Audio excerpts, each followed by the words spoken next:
നമസ്കാരം. 17ാം ലോക്സഭാ തിരഞ്ഞെടുപ്പിൽ കേരളം എങ്ങനെ വിധിയെഴുതും? നാടിൻ്റെ ഹൃദയത്തുടിപ്പറിയാൻ തേജസ് ന്യൂസ് മണ്ഡല പര്യടനം തുടങ്ങിക്കഴിഞ്ഞു. മണ്ഡല പര്യടനത്തിൽ ജനങ്ങളുടെ പ്രതീക്ഷയും പ്രതിഷേധവും കാണാൻ കഴിയുന്നുണ്ടെന്ന് ഞങ്ങളുടെ പ്രതിനിധികളായ ബഷീർ പാമ്പുരുത്തിയും അഭിലാഷ് പടച്ചേരിയും ക്യാമറാമാൻ സലാം പാറമേലിനൊപ്പം കാസർഗോഡ് നിന്നും റിപ്പോർട്ട് ചെയ്യുന്നു.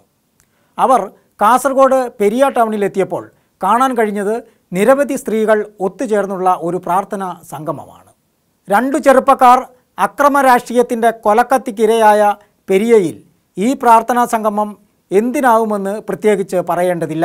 അക്രമ രാഷ്ട്രീയത്തിനെതിരെ തന്നെ.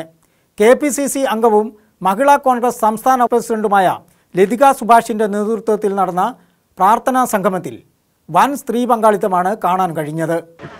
കൊലപാതക രാഷ്ട്രീയത്തിന് എതിരെ ഒരുമിച്ച് പ്രവർത്തിക്കുവാനായി ഈ തെരഞ്ഞെടുപ്പില് രാഷ്ട്രീയ പകപോക്കലിന് നിരന്തരമായി കേരളത്തിൽ ഇടം കണ്ടെത്തുന്ന CPMന്റെ അക്രമ രാഷ്ട്രീയത്തിന് എതിരെ ഒരു വോട്ട് ചെയ്യുവാനായിട്ട് പരമാവധി പ്രവർത്തനങ്ങൾ നമ്മൾ ആത്മാർത്ഥമായി ചെയ്യുമെന്ന കാര്യത്തിൽ ഒട്ടും സംശയം വേണ്ട. അതിന് നിങ്ങളുടെ എല്ലാവരുടെയും ആത്മാർത്ഥമായ സഹായ സഹകരണങ്ങൾ അഭ്യർത്ഥിക്കാൻ ഈ അവസരം ഞാൻ വിനിയോഗിക്കുകയും. അക്രമ രാഷ്ട്രീയത്തിനെതിരെ ഒരു വോട്ടെന്നാണ് ഇവരുടെ മുദ്രാവാക്യം. കാസർകോട്ടെ അമ്മമാരുടെയും സഹോദരിമാരുടെയും ഈ പ്രതിഷേധത്തിൻ്റെയും പ്രാർത്ഥനയുടെയും ഫലം കൂടിയാവും തിരഞ്ഞെടുപ്പ് ഫലമെന്ന് കരുതേണ്ടിയിരിക്കുന്നു.